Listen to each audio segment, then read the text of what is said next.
gammachuun teenya tanarraatuni tan yoomutu wartu sadoof kananiini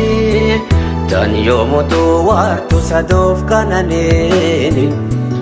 guyyaan irraa kunis guyyaan afiyati itti waliif sennu irbuu jaalalaati jaalalti teenya daraartee halaliftu akkan iftee garayyuutti yoomu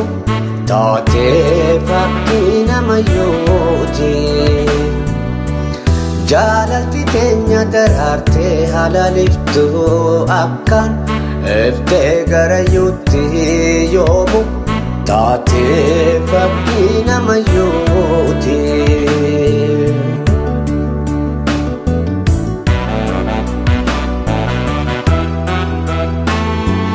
Ya Kifaya toyo sinahakini jahan Shorar kawa Aku mata ima kunoho imi mangko naragaroba Halka narafi susiniya gata kopa Halka narafi susiniya gata kopa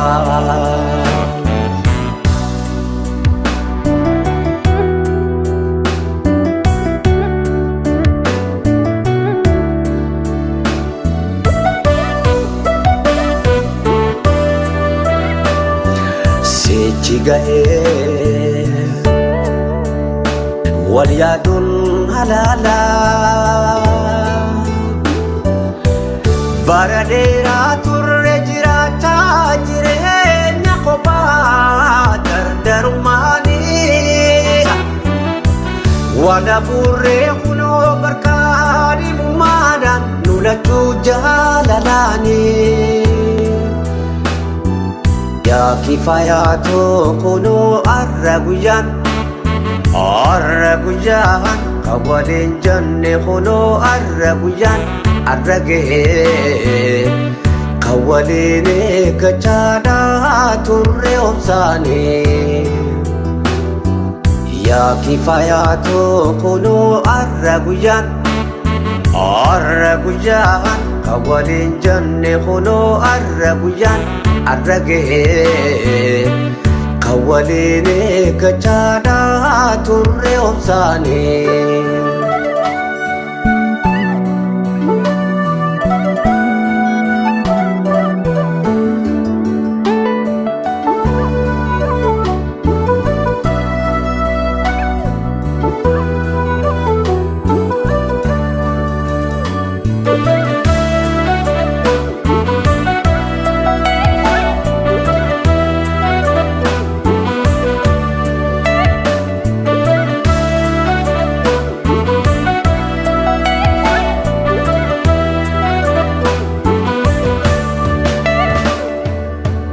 gammachuun teenya tanarraatuni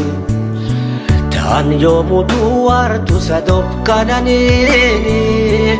tan yoomutu wartu sadoof kananiini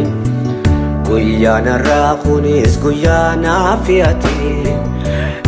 itti waliif sennu irbuu jaalalaati jaalalti teenya daraartee halaliftu akkan iftee garayyuutti yoomu taatee fakkii namayyuuti jaalalti teenya daraartee halaliftu akkan iftee garayyuutti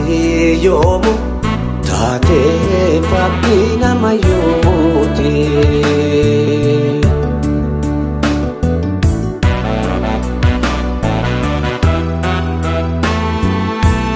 yaa Kifayaa agartuu ija kormi hosiini siini feetola alaaf manni koo bar jaalalaani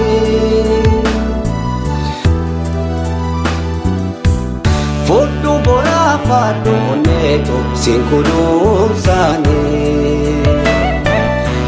fudhu boraa faadhu onneetu onneetu siin kunuunsaanii.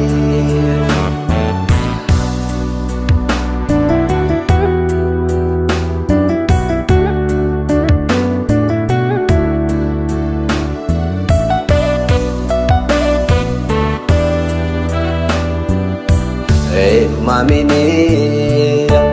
dagale jiruto Hubatu namu jalalti dugada malakatate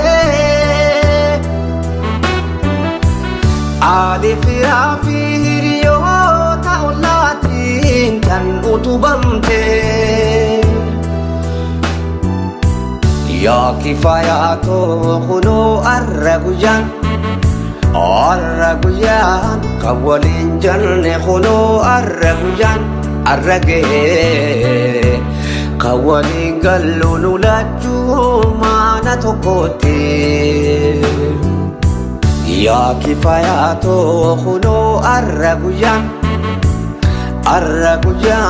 kawalin janne khuno arraguyan ebbifamne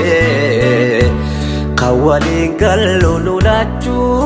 mana tokote Ya Kifaya to khuno arraguyan kawalin janne khuno arraguyan arrage kawalin gallunu laju mana tokote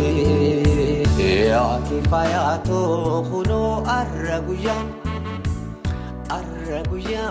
kawalin janne khuno arraguyan ebbifamne kawalin gallunu laju mana tokote